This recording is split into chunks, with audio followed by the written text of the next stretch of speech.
सुलगता हुआ Lebanon border, लगातार हो रहे लेबनान की तरफ से हिजबुल्लाह के इजराइल पर हमले और इस बीच हिजबुल्लाह के खिलाफ इजराइल की सेना का पलटवार। ये आवाज़ें जो सुन रहे हैं आप, लगातार यहाँ पर इजराइल का एयर ऑपरेशन चल रहा है। जो ज़मीन से आवाज़ आ रही है, मरकवा टैंक गरज रहा है और इस तरह से हिजबुल्लाह के खिलाफ जो इस वक्त की सबसे बड़ी लड़ाई है वो इजराइल की सेना लड़ रही है। क्योंकि ईरान वॉर में जिस तरह से हिजबुल्लाह ने एंट्री की और उसके बाद रॉकेट, मिसाइल और ड्रोन के जरिए वो इजराइल के चप्पे चप्पे को टारगेट कर रहा है, ये एक नई चुनौती खड़ा कर गया है। जिस तरह से आप देखिए इजराइल के जो कमांड पोस्ट हैं, जिस तरह से मिलिट्री बेसेस हैं और साथ ही कम्युनिकेशन सेंटर्स हैं, सबको टारगेट करने की कोशिशों में लगातार हिजबुल्लाह लगा हुआ है। और हिजबुल्लाह पर अंकुश लगाना इस वक्त की सबसे बड़ी चुनौती इजराइल की सेना के सामने है। और इसीलिए देखिए तो ईरान वॉर में इस वक्त इजराइल की सेना एक तरफ जहां तेहरान और साथ ही ईरान के तमाम हिस्सों में अपने एयर कर रही हैं, वहीं दूसरी तरफ लेबनान के ऊपर एयर डोमिनेंस स्थापित करते हुए हिजबुल्लाह को भी दहलाया जा रहा है।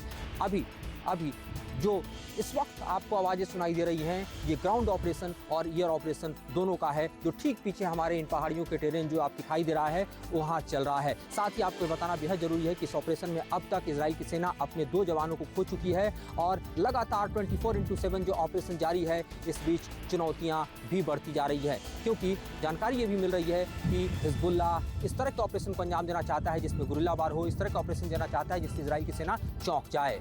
आने वाले वक्त में ये जंग और भी इंटेंसिफाई होगी, इसका अंदाजा लगाया जा रहा है। लेबनान बॉर्डर से मधुरंजन कुमार। संसद में बजट सत्र के दौरान आज लोकसभा के अध्यक्ष ओम बिरला के खिलाफ विपक्ष ने अविश्वास प्रस्ताव जो है वो लाया था, जो कि आज खारिज कर दिया गया। दरअसल आपको बताते हैं कि ओम बिरला जो लोकसभा के अध्यक्ष हैं, उनके ऊपर विपक्ष ने आरोप लगाया था कि वो पक्षपात करते हैं और सदन को ठीक तरीके से नहीं चलाते हैं। इस अविश्वास प्रस्ताव को खारिज कर दिया गया, जिस पर गृह मंत्री अमित शाह ने जवाब दिया। आपको बताएं कि आज सदन में जमकर हंगामा विपक्ष की तरफ से देखने को मिला, जिसके बाद सदन की कार्यवाही जो है वो गुरुवार सुबह 11 बजे के लिए स्थगित कर दी गई है। जो इसके विरोध में वो ना कहें, मेरे विचार में निर्णय ना वालों के पक्ष में हुआ, ना वालों के पक्ष में हुआ, संकल्प अस्वीकृत हुआ। संकल्प सभा की कार्रवाई गुरुवार 12 मार्च 2026 को प्रातः 11 बजे तक के लिए स्थगित की जाती है। जर्नलिस्ट अजय कुमार के साथ विशाल पांडे, न्यूज़ स्टेट, उत्तर प्रदेश, उत्तराखंड। गैरसैंण में उत्तराखंड विधानसभा के बजट सत्र का तीसरा दिन भी आज गुजर गया और आज सुबह से भी वही कसमकस, वही जद्दोजहद, वही आरोप प्रत्यारोप और सवाल, तीखे सवाल और जवाब, यही में पूरा दिन निकल गया। कई जगह गतिरोध भी हुआ और वो गतिरोध अभी भी बना हुआ है कि विपक्ष अपनी मांग पर अड़ा हुआ है, इस सत्र की अवधि लंबी कराई जानी चाहिए। लेकिन सरकार कह रही है पहले जब 9 से 13 तक सत्र चलाते हैं, उसके बाद अगर जरूरत पड़ेगी तो सत्र चला लिया जाएगा। प्रश्नकाल जैसे ही सुबह 11 बजे शुरू हुआ तो कांग्रेस के विधायकों ने हंगामा किया और अपने अपने क्षेत्रों के मुद्दे उठाए। इसी बीच में फिर एक मामला ऐसा आया जब सत्र की अवधि को लेकर के जब जिरह हुई तो तब कांग्रेस के काजी निजामुद्दीन और प्रीतम सिंह ने सवाल उठाया कि सत्र सरकार चलाना नहीं चाहती और राज्यपाल के अभिभाषण पर चर्चा के साथ ही बजट पर भी चर्चा कराना चाहती है, जो विधानसभा कार्य संचालन नियमावली के विपरीत है।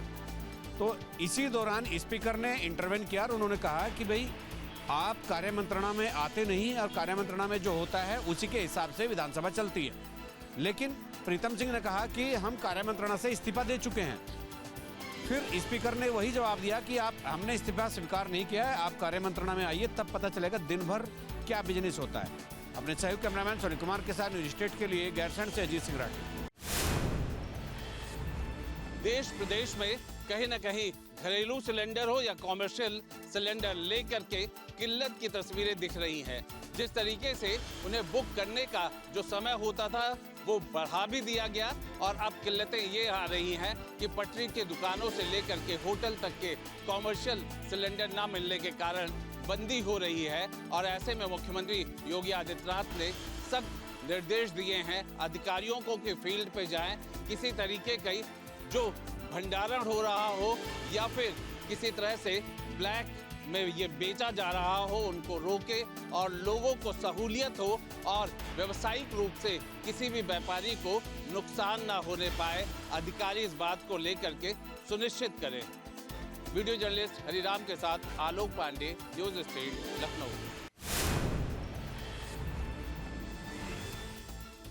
मौलाना अब्दुल सलीम के खिलाफ लगातार लोगों का गुस्सा जारी है। लखनऊ में एक के बाद एक पोस्टर लगाए जा रहे हैं। इस वक्त लखनऊ के नगर निगम के बाहर एक पोस्टर लगाया गया है जिसमें जो मौलाना है उनके चेहरे को इस तरह से दिखाया गया है कि लग रहा है पोस्टर लगाने वाले के मन में काफ़ी गुस्सा है। इसके साथ ही एक स्लोगन लगाया गया है जिसमें लिखाया गया है, सुशासन की शान है योगी, सनातन की आन है योगी, अब्दुल्ला सलीम जैसे कठमुल्लों के बाप है योगी। इस तरह का पोस्टर लगाया गया है। अपूर्व मिश्रा की तरफ से, ललित कुमार शुक्ला की तरफ से, आशुतोष सिंह की तरफ से सभी ने अपने आप को भाजपा नेता और अधिवक्ता बताया है। और इसी के साथ ये कहा गया है कि लखनऊ में बड़े पैमाने पर प्रदर्शन होगा और इसका विरोध दर्ज कराया जाएगा। दरअसल अब्दुल्ला सलीम जो है मौलाना है, उन्होंने मुख्यमंत्री योगी आदित्यनाथ की मां को लेकर टिप्पणी की थी, जिसके बाद कई जगह लगातार उनके खिलाफ विरोध प्रदर्शन देखने को मिला। उनके खिलाफ उत्तर प्रदेश में मुकदमा भी पंजीकृत किया जा चुका है। लखनऊ से बड़े सफलतन के साथ निखिल शर्मा, न्यूज स्टेट उत्तर प्रदेश। शंकराचार्य मुक्तेश्वरानंद की जो लड़ाई थी गाय को लेकर के आखिरकार लखनऊ पहुंच गई है। आज हम राजधानी लखनऊ में हैं और राजधानी लखनऊ में ताकत हमेशा जनता के समर्थन से होता है। खाली कुर्सियां दिखा रही हैं कि भले ही ये कहा जा रहा है कि निमंत्रण नहीं दिया गया, किसी को बुलावा नहीं भेजा गया, लेकिन इन सब के बावजूद भी कहीं ना कहीं इस बात को जरूर देखा जाएगा और कहा जाएगा कि जब ये आज सम्मेलन है जहाँ पर शंकराचार्य मुक्तेश्वरानंद खुद मंच पे आसीन है और गाय की लड़ाई को लेकर के, गौवंश की लड़ाई को लेकर के यहाँ पर वो सरकार से सवाल कर रहे हैं, जहाँ कांग्रेस और सपा पूरा खुल के समर्थन दे रही है। आखिर ऐसे में कैसे ताकत को वो दिखा पाएंगे, बता पाएंगे या जता पाएंगे जब कुर्सियाँ खाली हों, लोग कम हों, और ऐसे में उनके साथ कैसे माना जाएगा कि ये जन समर्थन उनको मिल भी रहा है, ये एक बड़ा सवाल है। वीडियो जर्नलिस्ट हरिराम के साथ आलोक पांडे, न्यूज स्टेट, लखनऊ। बद्री केदार मंदिर समिति की बोर्ड बैठक में एक बड़ा प्रस्ताव पास हो गया है, जिसकी पिछले दिनों से चर्चा सुनी जा रही थी कि बद्रीनाथ धाम और केदारनाथ धाम, ये दो मंदिर ये और समिति के अधीन इन समेत 47 मंदिर आते हैं। इन सभी मंदिरों में गैर सनातनियों का प्रवेश वर्जित कर दिया गया है। ये बोर्ड की बैठक में प्रस्ताव पास हो चुका है और इस प्रस्ताव को अब शासन को भेजा जा रहा है। पिछले दिनों भी आपने देखा होगा, 2-3 महीने पहले बीकेटीसी अध्यक्ष ने कहा था कि गैर हिंदू बद्रीनाथ धाम और केदारनाथ में प्रवेश नहीं कर पाएंगे। तो इस बार गैर हिंदू की जगह जब उसके गैर हिंदू के प्रवेश को लेकर के जब एक आलोचना हुई और नतीजे खराब आए, तो गैर हिंदू की जगह इस बार गैर सनातनी शब्द का प्रयोग किया गया है। अब सवाल ये उठता है कि हिंदू धर्म में ही आज आर्य समाजी विचारधारा समेत ऐसी तमाम विचारधाराएं हैं जो मूर्ति पूजा में विश्वास नहीं रखती हैं। तो लेकिन वो हिंदू हैं, लेकिन क्या वो बद्रीनाथ धाम और केदारनाथ धाम नहीं जा सकेंगे? क्योंकि सनातनी की क्या परिभाषा होगी? सनातनी धर्म को मानने वाला, सनातन को मानने वाला वो कौन सा व्यक्ति होगा कि जिसको वहाँ जाने की परमिशन होगी? और दूसरी बात ये है कि मुख्यमंत्री अभी भी कह रहे हैं कि अभी हमें इस तरह का बोर्ड का कोई प्रस्ताव नहीं मिला है, जब मिलेगा तब देखेंगे। लेकिन कुल मिलाकर चारधाम यात्रा शुरू होने से पहले एक ही इस तरह का मामला सामने आना, तो ये एक विवाद को जन्म देता है। बीकेटीसी के पास ऐसा एक भी घटना, एक भी साक्ष्य नहीं है कि इससे पहले किसी गैर सनातनी व्यक्ति ने मंदिर में घुसकर पूजा अर्चना की हो या ना की हो। जब गैर सनातनी पूजा पाठ करने के लिए आते ही नहीं है तो उन पर रोक लगाने का क्या मतलब रह जाता है? ये सवाल तमाम लोग अभी पूछ रहे हैं। अपने सहयोग कैमरामैन सुनील कुमार के साथ न्यूज स्टेट के लिए देहरादून से अजीत सिंह राठी। बेसिक शिक्षा परिषद के उच्च प्राथमिक विद्यालयों की गणित विज्ञान की 29,334 शिक्षक भर्ती में रिक्त पदों पर सुप्रीम कोर्ट के आदेश पर योग्य 1,113 याची अभ्यर्थियों की अनंतिम चयन सूची जारी कर दी गई है। बेसिक शिक्षा परिषद सचिव ने जिला आवंटन के साथ साथ अनंतिम चयन सूची जारी करते हुए नियमानुसार परीक्षण कर 19/5 तक पद स्थापन करने के निर्देश जिला बेसिक शिक्षा अधिकारियों को दिए हैं। यह भर्ती प्रक्रिया 11 जुलाई 2013 को शुरू हुई थी। रिक्त रह गए पदों पर नियुक्ति देने के लिए अभ्यर्थियों ने सुप्रीम कोर्ट तक कानूनी लड़ाई लड़ी। सुप्रीम कोर्ट के 29 जनवरी 2025 तथा शासन के 19 जुलाई 2025 के आदेश के क्रम में बेसिक शिक्षा परिषद सचिव ने इस भर्ती में चयनित कटऑफ से अधिक अंक पाने वाले उन सभी अभ्यर्थियों से आवेदन लिए जिन्होंने 31 दिसंबर 2019 के पूर्व याचिकाएं दाखिल की थी। प्रयागराज से वीडियो जर्नलिस्ट विजेंद्र कुमार के साथ Manvendra Pratap Singh, news state, Uttar Pradesh. Supreme court ने बुधवार को गाजियाबाद हरीश राणा पर अहम फैसला सुनाया है। आपको बता दें, हरीश के परिवार ने एक याचिका दाखिल करके इच्छा मृत्यु की अपील की थी। 13 सालों से हरीश बिस्तर पर अचेत अवस्था में पड़े हैं। कॉलेज में एक दुर्घटना के दौरान हरीश के सिर में चोट लगी थी, जिसके बाद उसके ब्रेन को नुकसान पहुंचा था। तब से वही इसी हालत में है। हरीश राणा पंजाब यूनिवर्सिटी के छात्र थे। उसी दौरान साल 2013 में अपनी पीजी की चौथी मंजिल से वो नीचे गिर गए थे, जिससे उनके सिर में गंभीर चोटें लगी थी। तभी से हरीश अचेत अवस्था में बिस्तर में है। वो तो क्या बताऊँ मैं, अब माँ बाप को कैसे लगता होगा, कुछ नहीं बोल सकते हम। वो तो क्या बताऊँ मैं, अब माँ बाप को कैसे लगता होगा, कुछ नहीं बोल सकते हम। तस्वीरें आपको उसी सोसाइटी की दिखाना चाहूँगा। ये वही सोसाइटी है जिसकी 13वीं मंजिल पर हरीश राणा रहते थे। अब परिवार की याचिका के बाद से सुप्रीम कोर्ट ने ये अहम फैसला दिया है। आपको बता दें, जब कोई मरीज दूसरे पर निर्भर होता है तब उसके हित में ध्यान रखकर फैसला सुनाया जाता है। हालांकि सुप्रीम कोर्ट ने सारी बातों को देखते हुए परिवार वालों से बात करके ये अहम फैसला सुनाया है। वीडियो जर्नलिस्ट अमित के साथ सोनू अरोड़ा, न्यूज स्टेट, उत्तर प्रदेश। उत्तर प्रदेश के बरेली में एक हैरान करने वाला मामला सामने आया है, जहां एक निजी अस्पताल में चिकित्सकों द्वारा मृत घोषित की गई महिला अचानक जिंदा हो गई। यह घटना पूरे शहर में चर्चा का विषय बनी हुई है। जानकारी के अनुसार पीलीभीत की रहने वाली विनीता को तबीयत अचानक खराब होने के बाद उसके परिजनों के द्वारा बरेली के ही एक निजी अस्पताल में भर्ती कराया गया। तमाम प्रकार की जांच करने के बाद चिकित्सकों ने विनीता को मृत घोषित कर दिया। विनीता के मृत होने की बात सुनकर परिजन रोने बिलखने लगे।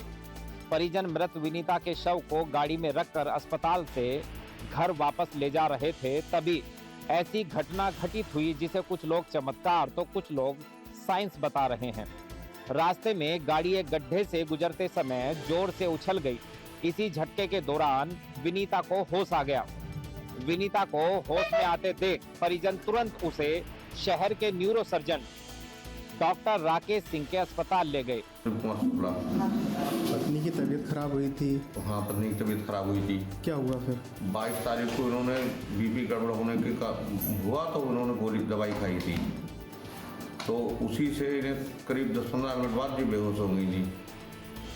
उसके बाद हम ले गए घर से सरकारी अस्पताल वालों का रोहिलखंड ले जाओ, तो रोहिलखंड ना ले जाने के बजाय हम मेडिसिटी ले गए थे। तो 22 तारीख को रात में 22 वहाँ भर्ती नहीं, 23 तारीख को उन्होंने कहा अपने घर ले जाओ, ये मतलब इनमें कुछ नहीं है, बीपी भी डाउन हो रहा, सांस भी नहीं आ रही है। फिर हमने मना कर दिया, तो फिर हमने 24 तारीख को छुट्टी कराई इनकी वहाँ से 10 बजे का लगभग। तो हम रास्ते में आ रहे थे, हाफिजगंज के आगे जो है रोड बन रही थी, वहीं गड्ढे में गाड़ी टायर पड़ा और ये सांस आने लगी। वहाँ से हम लाए राकेश सिंह न्यूरोसर्जन के यहाँ, हमने भर्ती करा दिया। हाँ, तो हाथों पर सांस आ रही थी, मूवमेंट नहीं था। और आज जो है सही है, वहाँ से आई है, बोल रही है। बरेली से अरुण सागर, न्यूज स्टेट, उत्तर प्रदेश के लिए। उत्तर प्रदेश के जनपद बदायूं में न्यूज स्टेट की खबर का बड़ा असर हुआ है। यहाँ सरकारी स्कूल में नमाज पढ़ाने के मामले में एक इंचार्ज प्रधानाध्यापक और सहायक अध्यापिका के लिए सस्पेंड कर दिया गया है और उन्हें सस्पेंड करने के बाद सलारपुर ब्लॉक से संबद्ध किया गया है। बता दें कि ये कार्रवाई तब हुई जब बदायूं जनपद के अंबियापुर ब्लॉक के रिसौली गांव के उच्च प्राथमिक विद्यालय का एक वीडियो वायरल हुआ। यहां विद्यालय में पढ़ने वाले बच्चों ने आरोप लगाया था कि विद्यालय के अंदर नमाज पढ़ाई गई। जिसके बाद वीडियो वायरल हुआ और वीडियो वायरल होने के बाद हिंदू संगठनों में भारी आक्रोश देखने को मिला। हिंदू संगठन मैदान में आए और उन्होंने कई ज्ञापन भी सौंपे। इतना ही नहीं, उन्होंने विद्यालय के अंदर जाकर हंगामा किया और इसके बाद उन्होंने कहा कि अगर विद्यालय में नमाज पढ़ाई जाएगी तो विद्यालय में हनुमान चालीसा का पाठ भी होगा। हालांकि मामले को गंभीरता से लेते हुए आला अधिकारियों ने इस मामले में 2 सदस्यीय टीम गठित की। 2 सदस्यीय टीम की जो जांच थी, जांच रिपोर्ट के आधार पर ये कार्रवाई अमल में लाई गई है, जिसमें एक इंचार्ज प्रधानाध्यापक राम अवतार और सहायक अध्यापिका किरण देवी को सस्पेंड किया गया है। हालांकि बीएसए ने पूरे मामले में 3 खंड शिक्षा अधिकारी के नेतृत्व में एक टीम गठित की है, जो 15 दिन के भीतर एक विस्तृत जांच रिपोर्ट सौंपेंगे, जिसके बाद अग्रिम कार्रवाई भी अमल में लाई जाएगी। हालांकि जिस कक्ष में नमाज पढ़ाने का मामला तूल पकड़ा था, विद्यालय के बच्चों ने आरोप लगाया था, उसे साफ भी कराया गया है। अब देखना यह है कि जो 3 खंड शिक्षा अधिकारी नामित किए गए हैं टीम के लिए, वो अब क्या जांच रिपोर्ट सौंपेंगे और अग्रिम कार्रवाई क्या होगी। न्यूज स्टेट के लिए बदायूं से मैं ओमवीर सिंह राठौर। कानपुर में एयरफोर्स कर्मी पर उसकी नाबालिग साली ने उसके साथ छेड़छाड़ का आरोप लगाया। मामला दर्ज हुआ। एयरफोर्स कर्मी को 19 दिनों तक जेल में रहना पड़ा और 7 साल तक इस मामले में सुनवाई चलती रही। लेकिन जिरह के दौरान साली ने कबूल कर लिया कि उसके साथ घटना नहीं हुई थी, वह सपने में थी। उसने सपने में ऐसा देखा कि उसके जीजा ने उसके साथ छेड़छाड़ की है और उसके बाद उसको चिल्लाना शुरू कर दिया था। उसके बयान के आधार पर कोर्ट ने आरोपी वायु सैनिक को निर्दोष पाते हुए उसे बरी कर दिया। लेकिन इस पूरे केस ने पूरी व्यवस्था पर बड़े सवाल उठा दिए हैं कि आखिर एक निर्दोष शख्स जिस पर बेवजह झूठा आरोप लगाया गया था, वह जेल में भी रहा और उसका नौकरी का प्रमोशन रुका रहा। बाद में 7 साल बाद जब वो बरी हुआ है, तब वह ससम्मान लोगों को अपना मुंह दिखाने लायक है। हालांकि इसमें पीड़ित के परिजनों का कहना है कि ये पूरा मामला दहेज उत्पीड़न का था और दहेज उत्पीड़न का केस दर्ज कराने के बाद दबाव बनाने के लिए ये फर्जी केस दर्ज कराया गया था। वीडियो जनता से तिवारी, न्यूज स्टेट कानपुर। मामला बुलंदशहर के वेयर स्टेशन का है, जहां पर 80 साल की एक वृद्ध महिला को उसका ही एक कलयुगी बेटा ये कहकर छोड़कर चला गया कि माँ तू यहाँ बैठ और मैं पैसे लेकर आ रहा हूँ। 48 घंटे बीत जाने के बाद भी जब उस युवक का कुछ पता नहीं लगा, तो वहाँ पर एक आरपीएफ की टीम जो कि लगातार गश्त कर रही थी, उसने उस वृद्ध महिला को देखा। वृद्ध महिला को देखकर उसने माता से, जो वहाँ अम्मा थी, उनसे पूछताछ करने की कोशिश करी, लेकिन वो माँ इतनी ज़्यादा हताश थी, ना वो कुछ बोल पा रही थी, ना वो कुछ सुन पा रही थी, ना समझ पा रही थी और ना ही समझा पा रही थी। उसके बाद आरपीएफ की टीम ने, जब वो अम्मा वृद्ध महिला थी, उनको धीरे धीरे पानी पिलाया, उनका साहस बढ़ाया। जब उसके बाद उन्होंने बताया, जो धीरे धीरे वो बोली, तो आरपीएफ की टीम के जो लोग थे वो धीरे धीरे समझ पाए कि बदायूं जिले की ये महिला हैं, जो कि विलसी क्षेत्र की हैं। इनका एक बेटा पैसे लेने के बहाने इनको यहाँ पर छोड़ गया है। उसके बाद आरपीएफ की जो टीम थी, उसने अपने वरिष्ठ अधिकारियों से बात करके उस वृद्ध महिला को बुलंदशहर के जंगीराबाद के वृद्ध आश्रम में अभी भर्ती करा दिया है। इसके बाद जो है कि अलग अलग माध्यमों से यहाँ पर ये देखा जा रहा है कि किसी तरीके से इनके रिश्तेदार या इनके परिवारजनों से संपर्क साधा जा सके, संपर्क साधने की कोशिश की जा रही है। हालांकि जो वृद्ध महिला है वो बहुत ही हताश है और वो बहुत ज़्यादा निराश है। वो लगातार अपने बेटे के बारे में यहाँ के लोगों से पूछ रही हैं। एक कलयुग का एक ऐसा रूप जिसको आप देख सकते हैं कि एक जो बेटा है, जिसको पाल पोस कर उसकी माँ ने बड़ा किया, इस लायक उसको बनाया कि वो खा सके, कमा सके, और उसके बाद वो अपनी 80 साल की बूढ़ी माँ को इस तरह लावारिसों की तरह छोड़कर चला गया। ये कलयुग का अनोखा रूप आज देखने के लिए मिला है। वीडियो जर्नलिस्ट कृष्णा के साथ अनुज अग्रवाल, न्यूज स्टेट बुलंदशहर। आपके मोबाइल पर तुरंत आएगी ब्रेकिंग न्यूज।